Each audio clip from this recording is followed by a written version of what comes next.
Okay, so I was going to talk about the letters I sent, emails I sent to the ATF. Um, Quick overview: Washington State can give your gun rights back for whatever they want to, but the federal government doesn't always recognize their ability to give rights back. So they operate independently. Either way, I got my rights back, and they will not allow me to have a gun because I was involuntarily committed at the federal level. At the state level, I got it back for residential burglary and Class B felony, and then it was a involuntary commitment. So I lost my rights for those two reasons.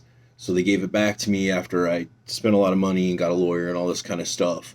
But at the federal level, they don't recognize the involuntary commitment from Washington State reinstatement. Anyway, that's another subject. Well, it's the same subject, but this is the reason I sent him a letter, because the ATF told me not to touch a shell casing. I guess that means I can't even collect it off the ground. I mean, I think if I walk over one, I could see it on the ground, that I just need to leave it alone. But that really brought a question, is because sometimes there are guns that you can own that are pre-1900 that are antiques. In Washington State, antique guns are still considered guns. At the federal level, there's a difference between guns after 1900 and before 1900. Anyway, I'm not a lawyer. None of this is lawyer advice. This is just all kind of stuff I've been going through. But without needless to say, fire_tech@atf.gov. I sent him antique ammunition is my question. So I was wondering if there was a list of antique ammunition no longer under federal purview, because inside of the definition of antique firearm, in quotations 26U.S.C. I don't know what that sign is, 584G. I mean, I just copied this in.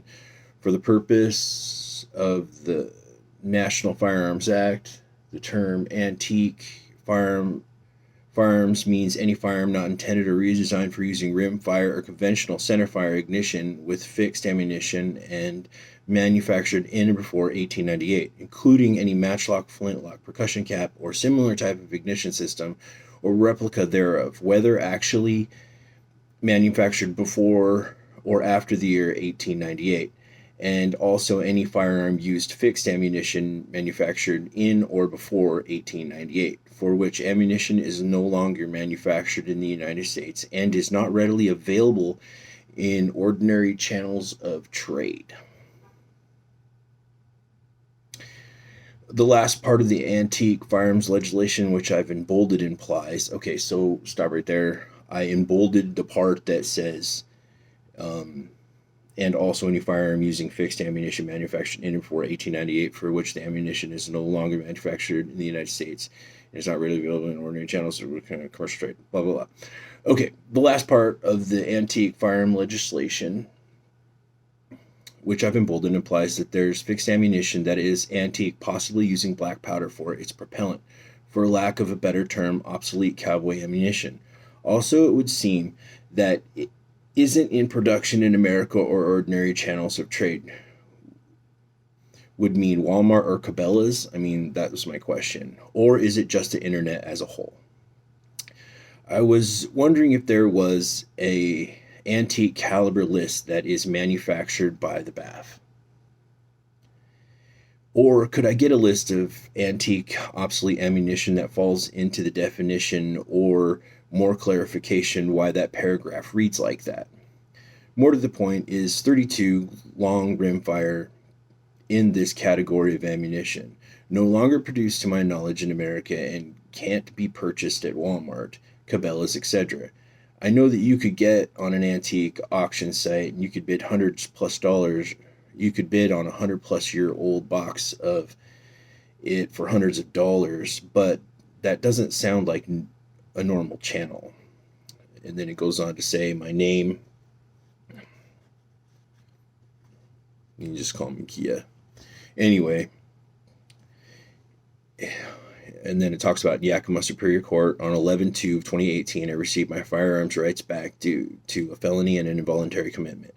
Since then, I learned that the federal level doesn't recognize Washington's restoration of firearms rights pertaining to involuntary commitment, and until the laws change in Washington, on how they store and report information, I'm kind of out of luck. So now I can only use antique firearms.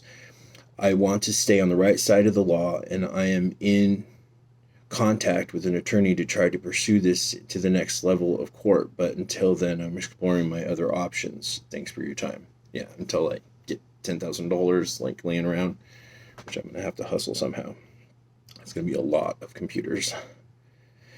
So they sent me a reply to that.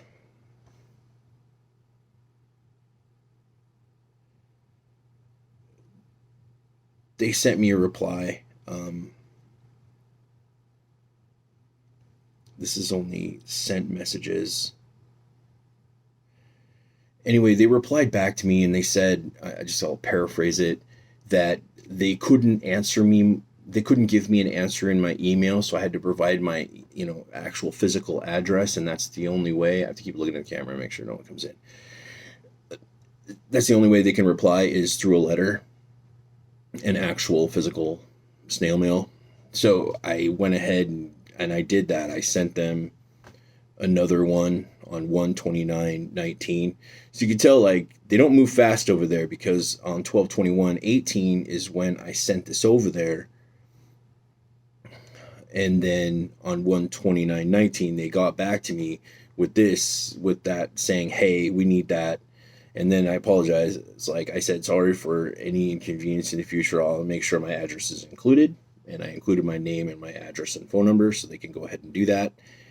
And then I sent them more of a question the next on 1/20/19 when I had some more questions.